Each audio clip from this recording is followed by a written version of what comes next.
దేవుని నామమునకు స్తోత్రములని నాటి ధ్యానాంశము అబ్రాము ప్రత్యేకత దేవుని యొక్క పిలుపు. ఆదికాండం 12:1 ప్రకారము స్వయముగా దేవుడే పిలిచిన అబ్రాము జీవిత చరిత్రను విశ్వాసి పఠించి పాటించి ఆచరించినట్లయితే ఎంతో అమూల్యమైన విలువైన ప్రాముఖ్యమైన విషయములు తెలుసుకొని అది భవిష్యత్తులో మనకి మార్గమై నడిపించును. ఏలయనగా ఆయన ఒక నూతన ఆత్మీయ వంశమునకు తండ్రిగా ఉండుటకే దేవునిచే పిలువబడెను. ఆయన హృదయమును పొలములో విత్తబడిన ఆత్మీయ విత్తనములు భవిష్యత్తున ఆశ్చర్యమైన ఫలములను ఫలింపచేసెను. అందుచేత ఒక గొప్ప ఆత్మీయ సమూహమునకు అబ్రాహాము నాయకుడాయను.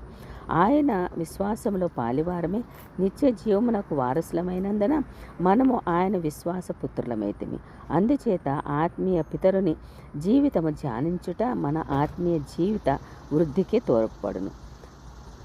ఆత్మీయ పిలుపండి. అబ్రాము కల్దీల దేశమును ఊరు అను గ్రామంలో ఉండగా స్వదేశము నుండి స్వజనుల నుండి సొంత తండ్రి ఇంట నుండి ప్రత్యేకింపబడుటకే దేవుడు అతనిని పిలిచెను. అందుచేత అతడు దేవుని కొరకు ప్రత్యేకింపబడెను. ఒక గొప్ప సంతానమును భూజనాంగములన్నిటికీ ఆశీర్వాదముగా ఉండినట్లు ఇచ్చేదనని దేవుడు ఒక గొప్ప వాగ్దానమును అతనికి ఇచ్చెను. అతడు తన పిలుపునకు విధేయుడైనందున ఏ పట్టణము యొక్క నిర్మాణకుడును సృష్టికర్తయో దేవుడు ఆ దేవుని పట్టణమును వెదుకుటకు అసంఖ్యాకులములైన యాత్రికులకు అతడు నాయకుడాయను. ఆదికాండం 12:1-4 హెబ్రీ పత్రిక 11:8-12 దేవుని పిలుపులో ఉన్న ప్రత్యేకత అండి. ఏమనగా దేవుని యొక్క పిలుపులో ప్రత్యేకత ఇమిడి ఉన్నది. ఏమనగా అబ్రాము పిలువబడినప్పుడు అతని పిలుపులో 3 రకములైన ప్రత్యేకతలను ఉన్నాయండి. ఏమనగా మొదటిగా స్వదేశము నుండి ప్రత్యేకత.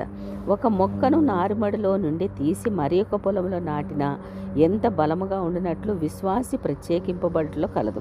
అబ్రాము నీవు లేచి నీ తండ్రి ఇంట నుండి నీ యొక్క బంధువుల నుండి నీ దేశం నుండి నేను నీకు చూపించి దేశమునకు వెళ్ళుము.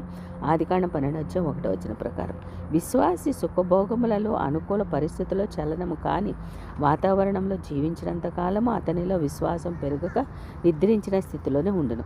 మనము అనుకూల పరిస్థితులలో నుండి త్రోసివేయబడి ఏ మానవుని ఆశ్రయం లేక దేవుని వైపునే మన దృష్టి నిలిపినప్పుడు విశ్వాసము మహావృక్షమగును. అందరికీ ఉపయోగకరముగా ఉండను ఆ విశ్వాసం.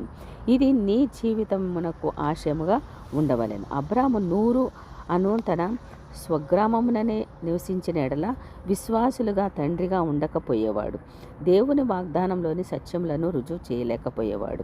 ఈ దినములలో మనమైతే స్వదేశము నుండి స్వగ్రామము నుండి ప్రత్యేకింపబడుటకు వీలు లేకపోయినను మన హృదయములను భూసంబంధమైన ఆధారముల నుండి దూరపరచవలెను.